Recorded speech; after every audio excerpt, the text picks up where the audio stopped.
Welcome to Leaders in Studio, New York City. Thank you for joining us. Today, my guest is Sean Cosier, Global Vice President of Product at Huge. Previously, Sean has held roles as Chief Product Officer and Chief Technology Officer at a variety of companies. He holds a degree in architecture from Pratt University and has also attended an executive education program at Stanford University. Welcome, Sean.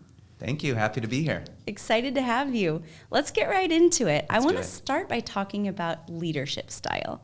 You have a very unique and human-centered leadership style, and I want to ask, how would you define your leadership style and the culture you're creating within your team? Yeah. I love this question. I'm glad that we're starting with it. I think it's really important, and I think that it's taken a lot of learning to get to the right leadership style. My nature is usually to take things all on myself, and that doesn't usually work as a leader because we need supportive people around us, right? So what I've learned is to really make sure that you have a strong team that you're working with, right? That's obvious, but I think that you really need to make sure that you're mentoring and guiding them in the right way. And that takes servant leadership, right? So I am there to make sure that they can one day be in the position that I am. I am not protecting my position. I'm trying to make sure that they can get to where I am, and then, I don't know what I do next. But that takes, empathy. It takes the ability to really understand what each individual wants and to cultivate that and make sure that they're growing in the right way to achieve whatever they want outside of any business goals that the business has. We tend to say, set your goals against what the business needs to do. And I think that there's a lot of people that have challenges making that connection because their idea of growth goes way beyond what they're doing even at your individual company. That makes a lot of sense. So it sounds like you're almost helping them to find a cross-section between their personal goals and then how that intersects with the company goals in a way that's fruitful for both. Yeah, I think that I don't think that as individuals we look at our professional growth as completely tied to the business growth that we're trying to achieve. Yes, it's important. Revenue and profitability are important for any business. We need to make sure that happens. It's what keeps us working. But I think that anybody that's growing on their professional journey has all of these other desires and needs, and I think that we have to take those things into consideration, even if, in the end, we're accountable for that business outcome. Yeah. I think there's a lot of other things that go into it on an individual basis for, as people are, pursuing their passion. Absolutely.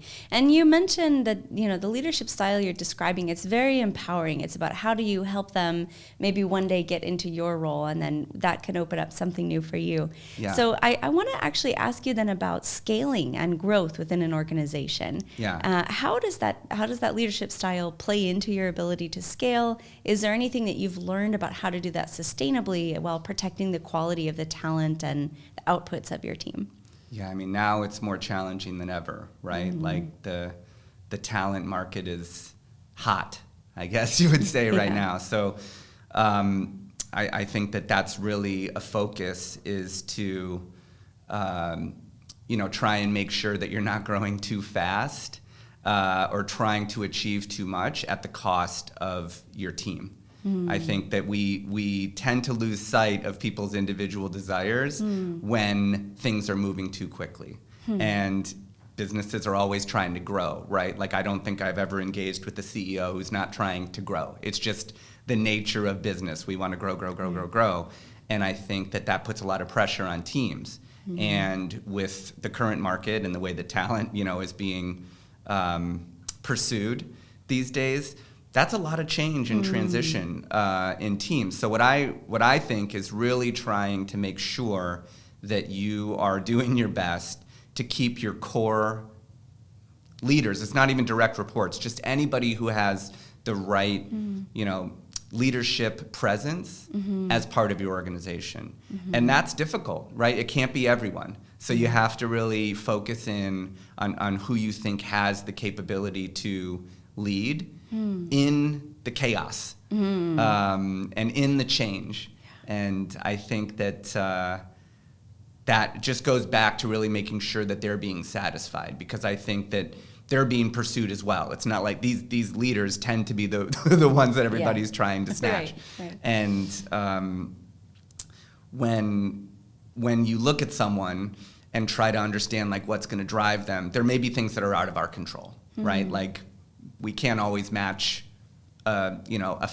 match somebody that's pursuing them there financially, right?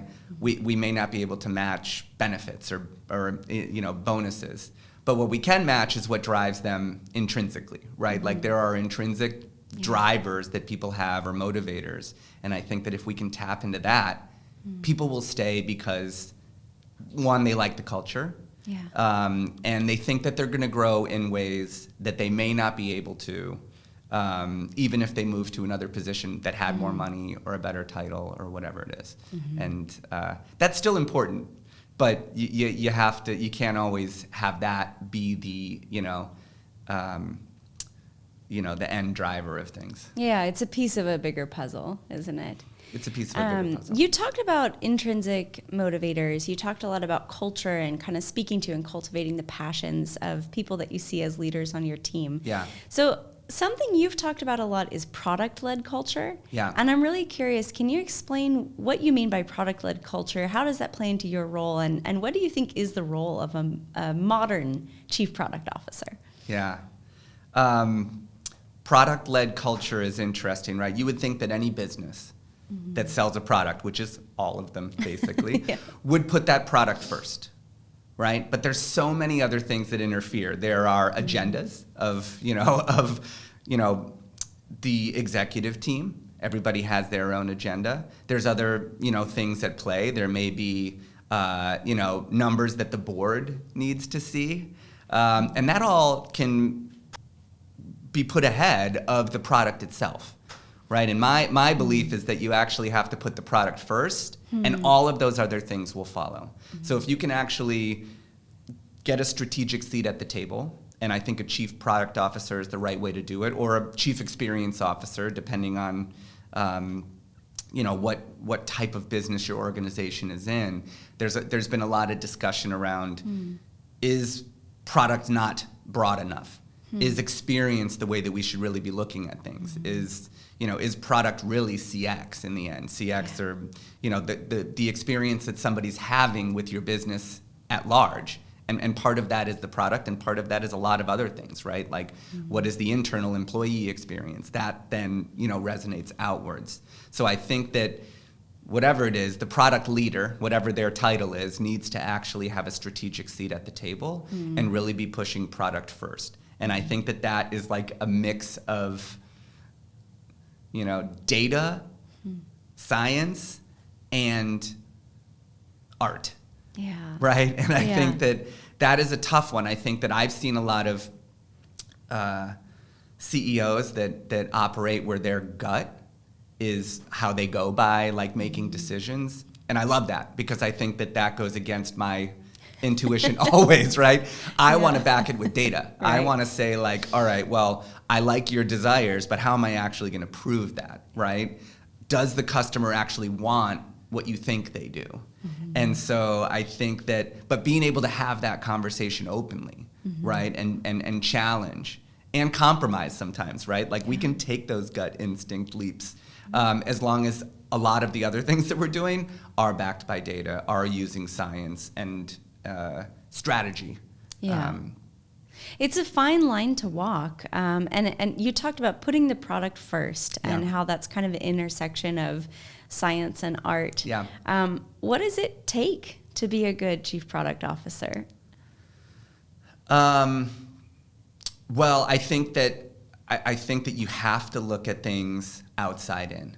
Right, you need to actually be the voice, and you're not just the product team. It's not big enough. It's usually not big enough within the organization to like have that kind of influence. So you have to be an evangelist of your consumer and make sure that any decisions that are being made across any of the functions within your organization are based on consumer insight.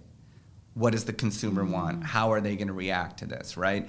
And even if you have to make hard decisions about your business because of financial constraints, that's okay. Like we run into that all the time. But there is going to be an impact on your consumer. And you have to think about how are you going to manage that? What does your product need to tell them? What do your internal teams need to tell them? What do your customer support teams need to tell them? Whatever it may be, you have to be keeping that in mind, right? It's not just about, making decisions so that you hit your bottom line. In the end, you need to do that, but you have to take all of these other things into account. So I think that it's just about taking a broad look at how decisions being made by your business are going to impact your consumer. And the product is part of that, but I think your business is the product in the end, and you need to be thinking more broadly than just your enterprise software, whatever you're bringing to the table. You're talking about the more holistic economy of a company and all the service layers, the impact internally as well as externally, and processes and operations. It's a lot to balance. And talking about that ecosystem, okay, I'm going to ask you the big question in the product and creative space. In-house versus agency. You've had roles in both over the years. You've gone back and forth. We've talked about it personally a lot.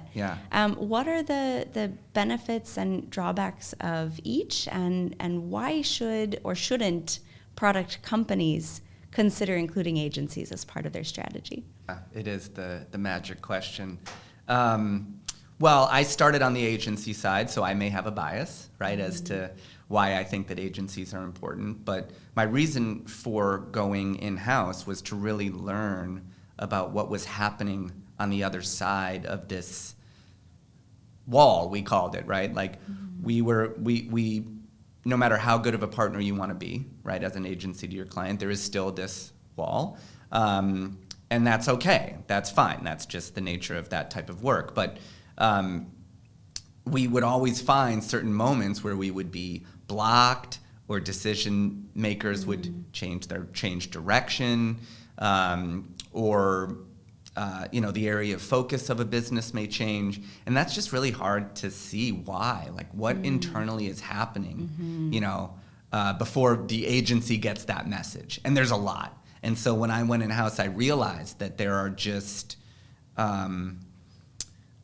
there's bureaucracy, and there are, silos, inevitably silos, and there are certain things where businesses do change, right? And they do pivot, and even the most strategic businesses have to do that. And it just gave me a completely different perspective of, how to engage with a client. Through empathy, right? Now I understand what is happening to them, and how can I help them, right? Before I was well, I don't know what's going on in there, so how can I help you? And now I do, right? And I've been in those shoes, and I know, what's happening. And I think that in the same respect, when I went in-house, I tried to change the way that we engaged with our partners or our agencies. We just call them all partners. I think it's the right way to talk about things. And we tried to simplify contracts, right? Simplify statements of work. Make sure that we're not bogging ourselves down by all of that stuff that we usually talk about as clients and agencies, and actually talk more about the strategy and the work and the product and what we're trying to actually do.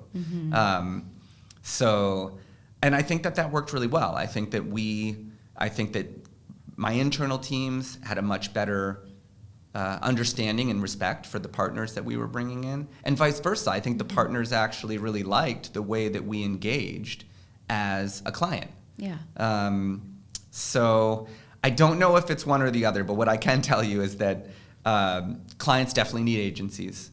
I even think, and I just assume I haven't been part of an organization that has brought their agency model in-house. I think they still need agencies, right? What happens when things come in-house is that they just slow down, and that's not a bad thing. It's just the way it goes, right? And we need agencies to help us with velocity.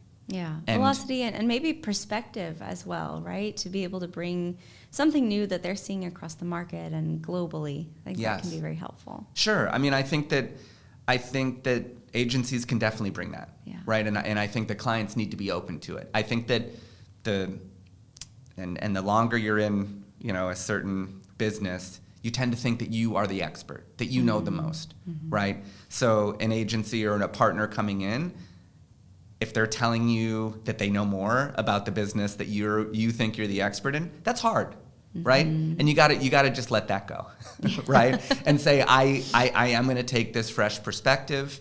There is a lot of benefit that you get on the agency side to seeing what's happening within, multiple categories or globally sometimes even.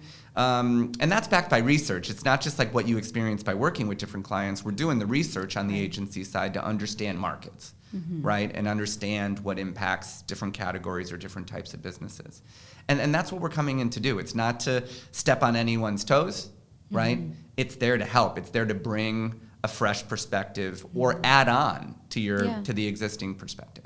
Something you said that I really loved was that you think calling them partners is the right way to think about it. And I think that's so much better than agencies and much, much better than vendors, where there's this sort of like you're almost innately positioning it in an oppositional way of like very transactional. What am I getting from you? What are you giving to me? And of course, it's business, so there's an element of that. But at its best, I think that relationship can be so synergistic. It can be a true partnership, and it's not about any one side kind of taking over the vision, but just what can we bring to the table? How can we contribute? I love that. That just made me think about something that we tried. And we tried different things. That not all of them worked for sure, but we wanted to keep the dynamic as far away from client vendor as possible. Like that's so dangerous and sometimes very toxic. Trying to do simple things like any partner that we brought in, we would try to give them all our business email addresses, right? So that you're not seen as just outside. You're not seen as this vendor anymore. No, you are a partner with us. We are going to consider you part of the business as you're engaging with us, and we are all going to move through this together. So I think that trying to even change the perception or the mentality of the internal teams to treat their partners differently as well, I think was, and there were other things that we tried, but that was like a simple one where we were like, well, we should try this. Will it work? Will it actually start to change that dynamic? And it did. Sometimes it is really just those simple things that make a difference. Yeah. All right, let's get a little bit philosophical. Okay. Designers, creatives still live in the world. They still have to put food on the table. Yeah. They still have jobs. How can designers and creatives bring creative integrity and marry that with their responsibility to the business? We talk a lot about this, and I think that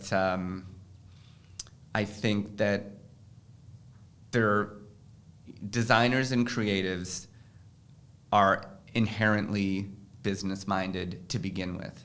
And I think that that's what we need to realize, right? Like, I think that whether it's, product design or otherwise, right? Outside of that, I think that if you're working in a commercial space, you're going to be business-minded outright. I think that there's this perception of creatives that they just want to do whatever that they feel that inspires them, and they do. Like, they have, the gift to be able to bring things to life, but they're bringing them to life for a purpose. And I think that what we need to do, and especially on the product side, is to try and make sure that they have that space and they have the information they need to make sure that they're connecting their vision with the business objective. And so I think it's, again, I think that product does operate the same way I like to lead, as a servant. I think that product is a servant to its partner functions or partner crafts, whatever you want to call them. And I think that visual design or UX or whatever it may be is all part of that. And I think that we just need to make sure that we are providing the right information, not as a guardrail, right? It's the data that they can use to actually inform the decisions that they're making, and make sure that vision actually meets the business objective or goal. I think that like product led, to me, in the end, means that you are using data, research, and insights to inform your strategy. But how that comes to life is also very important, right? And the output of it is important, and that output should lead to outcomes. Yeah. So I think that the creatives and the designers are key not only to that output, to it being a great experience and looking great and all of those things, and thinking through all of the the need states of the consumer. But in the end, that should drive the objective, right? That should drive whatever business objective is there. Yeah, it strikes me that maybe that dichotomy only exists, or that false opposition between creative integrity and business outputs, maybe that only exists when designers and creatives are denied that data. Because part of the craft actually is, how do I make this work for users, which means how do I make it work for the business in the long run? That may be it. Yeah, I think that could be right. And then, so we need to make sure that we're providing that, right? I think that's it. Like, you can't assume that a creative or a designer is going to be able to grasp something out of thin air and make it tangible for the business. There needs to be information, data, research, customer insight provided, market insight, right? All of those things. Right. All right, Sean, I'm going to ask you one other question. Okay. What is the one thing that keeps you up at night? It could be a problem you're trying to solve. It could be an idea that you're excited to try. What's the thing that's like really that you're working on right now? What's the one thing that keeps me up at night? Well, one thing that I think a lot about, I don't know if it keeps me up. I do have trouble falling asleep, so lately I've been trying to listen to meditative sounds, and maybe I'm trying to get this one thing out of my head that I'm trying to figure out, is how to influence without direct authority. I think that is something that I always want to get better at, and I think by being a good leader, and I do think that I am, to pat myself on the back a little bit, I do think that I am, but I'm always trying to figure out, well, how do I influence here, right? I don't have direct authority over this, but how do I make sure that my perspective, or the things that I think are important, are conveyed correctly to this wider audience within an organization. So it's not very specific, it's not a specific thing that keeps me up, but I want to make sure that I'm always keeping in mind, how do I make sure that I am having a positive influence, right? While also delivering my own perspective. Right. Right. No, it's such a valuable thing to think about. And I think many people in leadership roles or aspiring to leadership roles ask themselves the same thing. So thank you for sharing, and thank you for joining us today. I've loved our conversation. This was a lot of fun. Thanks so much. Sean. Let's do it again. All right. Take care.